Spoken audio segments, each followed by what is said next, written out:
السلام عليكم ورحمة الله وبركاته. اللهم صل وسلم وبارك على سيدنا محمد. ازيكم يا حبايبي؟ عاملين ايه؟ يا رب ان شاء الله تكونوا بأحسن صحة وحال.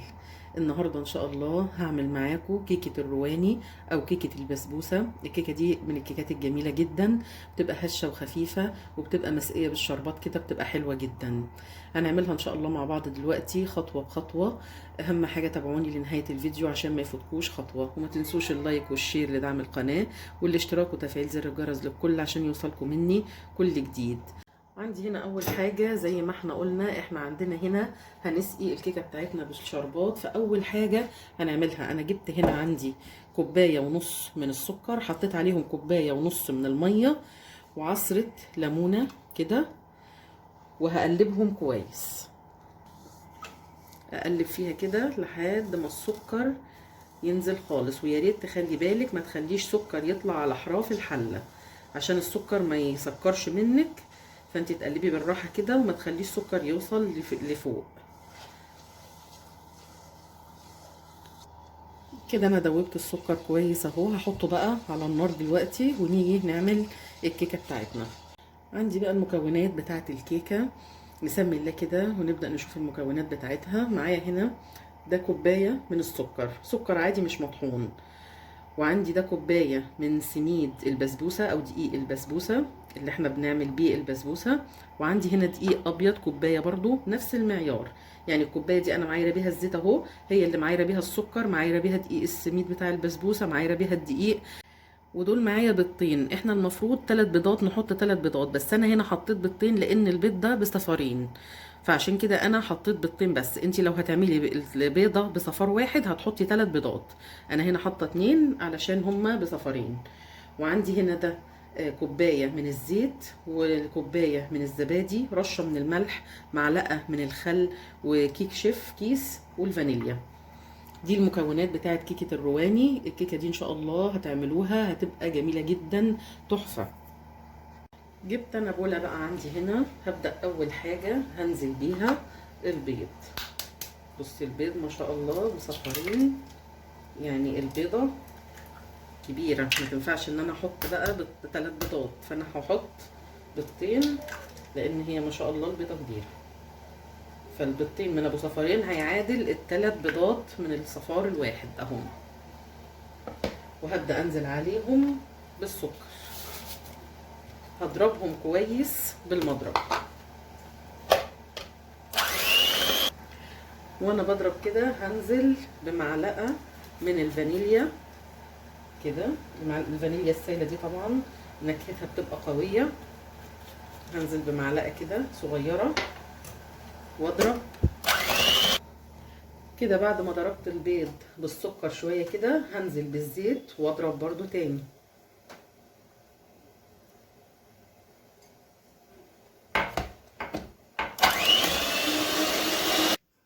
بعد ما ضربته حوالي دقيقتين هنزل بالزبادي،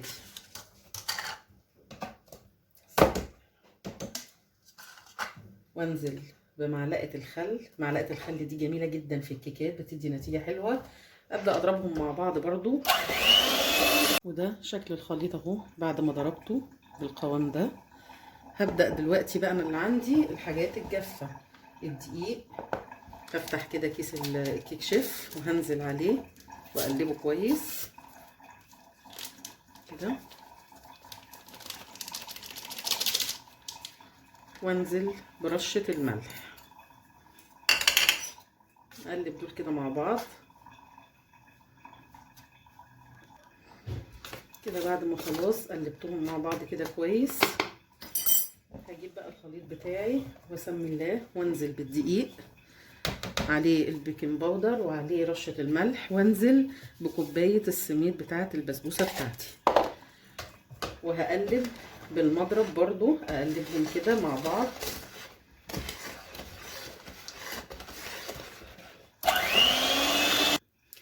ضربت ضربة واحدة بس كده بالمضرب علشان اخلط المكونات، انا مش عايزة اضربها كتير.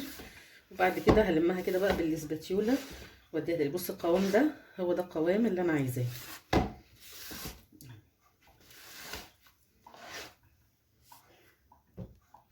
اهو بصوا قوام اهو، ده القوام بتاع الكيكه اللي انا عايزاه بالشكل ده. هجيب عندي بقى صينيه مدهونه زيت كده او اي ماده دهنيه، عايزه تدهني سمنه ماشي، ونبدا ننزل بيها كده. بسم الله.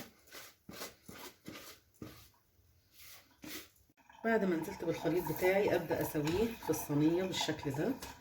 طبعا انت عندك لو انت بتحبي الكيكه بتاعتك تبقى عاليه قوي، يعني صغري في حجم الصينيه. انا مكبره في الحجم لان احنا بنحب الكيكه ما تبقاش عاليه قوي، فانا بكبر في حجم الصينيه علشان تطلع معايا مش عاليه، مش عايزاها عاليه قوي. فانا بظبطها كده في الصينيه بتاعتي كلها سمك واحد. بعد ما خلاص سويتها تخبطي كده كده كده، بحيث ان انت تخلي الكيكه تاخد سوا كلها واحد في الصينيه. دلوقتي انا طبعا مشغله الفرن. من اول ما بدات شغلت الفرن، نسيت اقول لكم لازم تكوني مشغله الفرن. ودلوقتي هحطها في الرف اللي في الوسط على درجه حراره 180. انا بسيبها يعني حوالي ربع ساعه وبعدين اوطي عليها.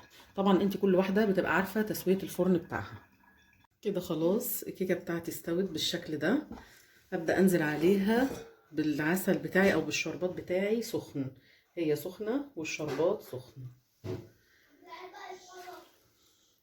في حاجه بقى انا ما قلتلكوش عليها او نسيتها، يعني انا كنت حاطه ورايا حوالي كوبايه الا ربع من جوز الهند، بس انا يعني نسيت ان انا احطها في المكونات. فانتوا لو برضو كده يعني المفروض تحطي كوبايه الا ربع او نص كوبايه من جوز الهند كمان عشان تديكي طعم احلى. اول ما حطيت معاكي الشربات بصي شربته على طول. نبدا بقى نقطعها. بسم الله. انا زي ما قلت لكم لو انت عايزاها تبقى ادخن من كده صغري في الصينيه. احنا عندنا هنا بنحب السمك بتاعها يبقى رفيع، فعشان كده انا حطاها في صينيه مقاس كبير. بس هي هشه وجميله جدا من جوه. اهم حاجه ان هي لما تيجي تاكليها تلاقيها هشه مش مكتومه. ده يبقى هي كده الكيكه نجحت معاكي. انت اللي بتتحكمي في علوها بالصينيه اللي بتحطيها فيها، في حجم الصينيه اللي انت بتحطيه. ده انا حطيت عليها زي ما انتم شايفين كده جوز هند زينتها بيه. ونبدا بقى نشوف دلوقتي الشكل بتاعها. نطلع قطعه كده. بسم الله.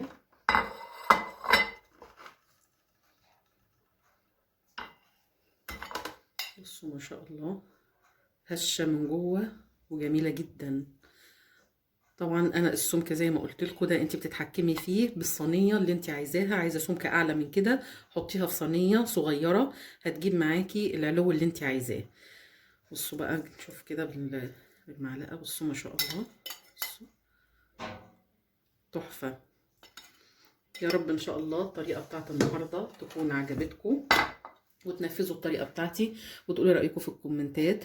وما تنسوش اللايك والشير لدعم القناه والاشتراك وتفعيل زر الجرس للكل عشان يوصلكم مني كل جديد. بشكركم يا حبايبي لمتابعتكم، والسلام عليكم ورحمه الله وبركاته.